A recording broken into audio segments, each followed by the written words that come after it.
ارشاد فرمایا کہ انشاءاللہ. اچھا ایک اور اللہ تبارک تعالیٰ کی تعریف کی گئی. کیا ہے؟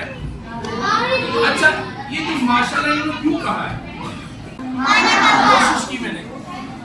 اچھا جب میں نے بنایا اور بنا کے یا میں نے اپنی کاپی میں آپ نے بتانا ہے آپ سارے ایک کی طرف دیکھیں جی. اب بتائیے میں نے وہ خانہ کعبہ بنایا, وہ خانہ کعبہ میں آپ کے پاس لے کر آیا تو آپ ایک لفظ بولتے, وہ لفظ کون سا ہے؟